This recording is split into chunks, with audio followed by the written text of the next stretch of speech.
Oh, finalmente sta iniziando, finalmente l'autunno sta arrivando anche qui in Svezia, finalmente si inizia a vedere un po' di giallo. Io sono in Aeroland e oggi vi porto con me per darvi i suggerimenti su come perfezionare le foto di fogliaggio, ossia le foto dei colori autunnali.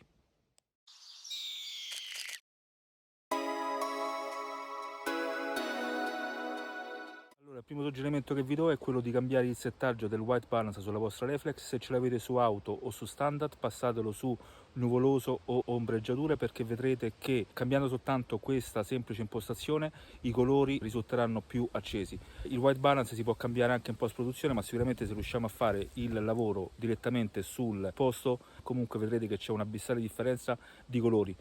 Sull'auto standard i colori rimangono un po' più freddi, il verde è molto più accentuato, c'è molto più magenta, mentre io uso sempre per l'autunno l'ombreggiatura e nuvoloso, perché vedete appunto che riescono a dare dei colori molto più caldi, riescono a far risaltare molto di più il giallo e l'arancione che adesso stanno sbucando nella foresta. Secondo suggerimento, usate un polarizzatore. Il polarizzatore non è ottimo soltanto per accentuare i colori del cielo oppure per far risaltare il fondale di un fiume oppure di un lago, ma va benissimo anche per accentuare i colori del fogliame, i colori autunnali, e soprattutto nel caso ci sia la luce, ci sia il sole, riesce anche a diminuire quel riverbero, quel riflesso che si può creare sulle foglie e quindi a bruciare i bianchi e quindi a perdere nitidezza e a perdere dettagli nella foto. Quindi anche il polarizzatore è molto importante per quanto riguarda le foto autunnali.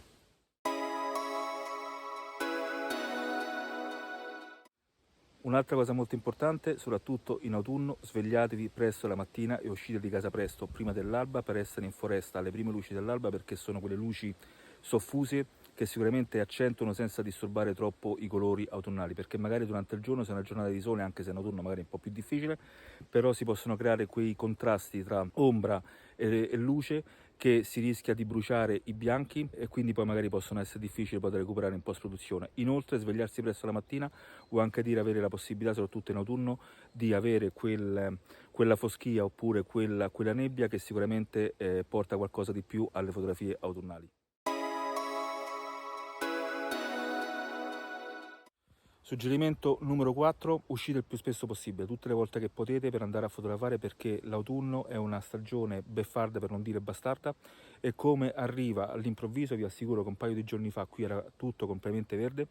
in un paio di giorni può anche passare. L'anno scorso è stato proprio così, abbiamo avuto un'esplosione di colori per un paio di giorni, l'autunno era arrivato molto molto tardi, e poi però abbiamo avuto il problema che abbiamo avuto delle tempeste con un vento molto molto forte, si sono susseguite un paio di tempeste e nel giro di 2 o 3 giorni tutte le foglie erano svanite, quindi è molto molto importante uscire per non perdere appunto l'occasione di fotografare il fogliame.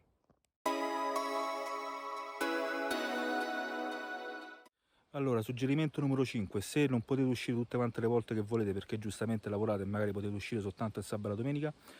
conoscete il territorio in maniera tale di andare a botta sicura quando l'autunno esplode, quando i colori autunnali esplodono. Magari utilizzate l'estate, con la stagione più lunga, per andare alla ricerca di nuovi posti, immaginate come possono essere con i colori autunnali, fate le vostre prove, fate i vostri scatti in maniera tale che poi quando l'autunno arriva voi potete uscire e potete ottimizzare appunto la vostra uscita andando a colpo sicuro.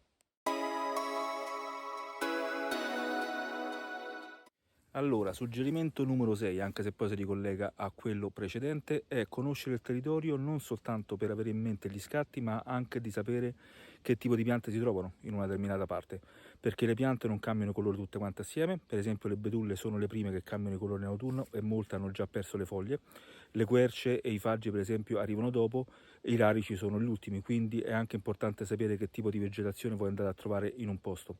Se non sapete a che punto è il fogliaggio, a che punto è l'autunno, può essere magari una buona idea se magari controllate quella zona, controllate i post recenti su Instagram in maniera tale che avete un'idea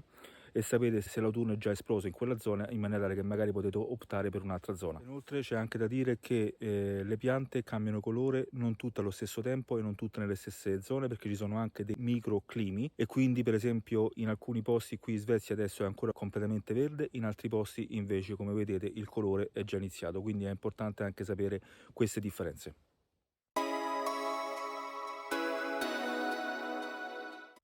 Settimo e ultimo consiglio, con un piccolo bonus, è quella di non sottovalutare le giornate nuvolose, ma anzi sfruttarle a vostro favore, perché le nuvole hanno la capacità di rendere la luce più omogenea e in questo modo i colori autunnali, quindi i colori caldi, risaltano ancora di più. Personalmente penso che, a parte qualche foto con il sole e la nebbia, le mie migliori foto autunnali sono nelle giornate nuvolose. In più, se piove, come sta facendo qualche goccia adesso, anche la pioggia può essere vostra amica, perché aiuta a far risaltare ancora di più i colori autunnali, quindi sulle foglie, si posa sulle foglie e esalta i colori. Quindi non odiate le giornate nuvolose, le giornate di pioggia, ma cercate di sfruttarle anche quelle al massimo, per cercare di ottenere il massimo dal poco tempo in cui abbiamo per fare delle foto. Ok, questi erano i miei 7 consigli per migliorare le foto autunnali, veloci perché giustamente dobbiamo sfruttare tutto quanto il tempo che abbiamo per andare a fare le foto. Fatemi sapere nei commenti se vi sono d'aiuto, se avete altri consigli. Vi auguro tanta buona luce e vi auguro che sia un autunno stupendo con tante possibilità fotografiche. Ci vediamo alla prossima, ciao!